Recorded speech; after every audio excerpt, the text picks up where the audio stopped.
Now we come to our thoughts for the boys and girls. I want to start by asking you a question. Have you ever received a letter in the post? Or have you ever written a letter? You see, whenever I was young, that's a long time ago now, we didn't have emails. We didn't have text messages. We didn't have WhatsApp. Yes, we did have the telephone, just in case you think I'm really old. But most things that were sent in the post were letters. And if you wanted to tell someone about something, most would have written a letter. And still today, some people write letters, and probably at school, you'll still be taught how to write a letter properly. And I used to think that it was a really strange way that you had to write a letter. First of all, you had to put your address at the top right-hand corner. And then you put the date that you were writing the letter. And then you wrote on the letter who it was being sent to.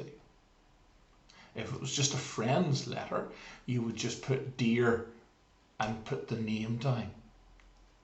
Or maybe if it was an important business letter, you might put for the attention of and put the person's name. And after you said who the letter was for, you then wrote in the letter what you wanted to say. And then at the very end, you would finish it with yours faithfully or yours sincerely and put your own name. And that shows the person receiving the letter who actually sent it. I used to think that was really strange. It's the way you have to write letters. But I thought it would make more sense if you said at the start who was sending the letter. And then you wouldn't have to wonder, or quite often what would have happened, I'd have turned the page over or gone to the last page if it was a really long letter just to see who it was from if I didn't recognize the writing. But nowadays, you don't just send letters. You're maybe more familiar with sending emails. And with an email, right at the very start, it tells you who it's from.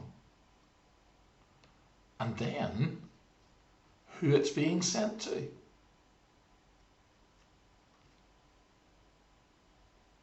After you've said who it's being sent to, you then write the content of the email itself. With a WhatsApp message, it's very similar. You see immediately who it's been sent from. If it's a text message, then again you see who it's from. And usually with text messages, it's only sent to you, so they don't need to tell you that it's for you. And then they write the text.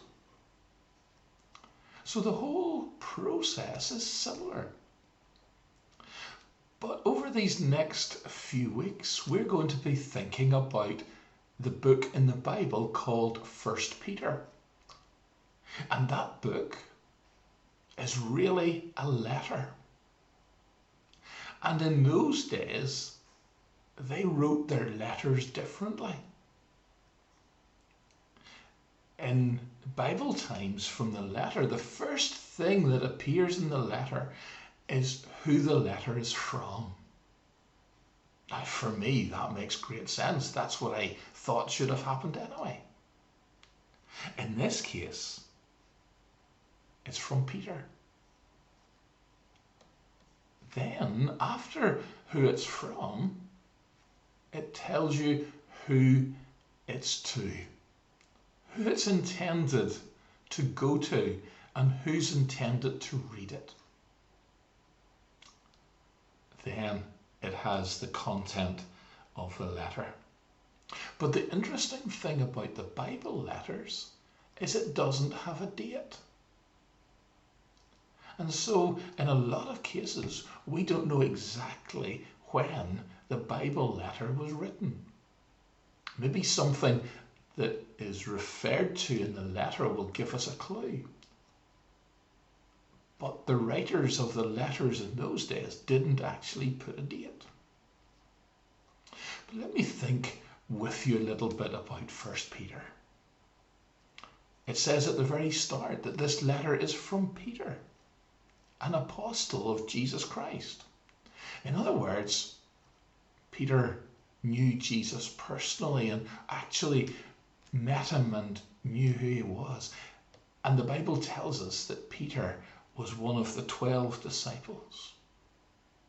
And so we know who wrote the letter, and we know a bit about him because of other parts of the Bible. Then it says that this letter was written to the elect, scattered across various places. And really, all that means is that the letter is written to Christians in the areas around where Paul was.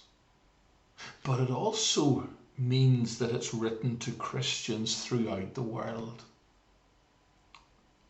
The elect scattered across various places, anywhere in the world. But the elect refers to anyone who has trusted Jesus as their Saviour. And so, if you have asked Jesus to forgive you and help you in your life, then he has promised that he will do that. And that means that that you are one of God's children. You are one of the elect. And so the letter is being written to you. So think about that. Make sure that you have talked to God and asked Jesus to forgive you.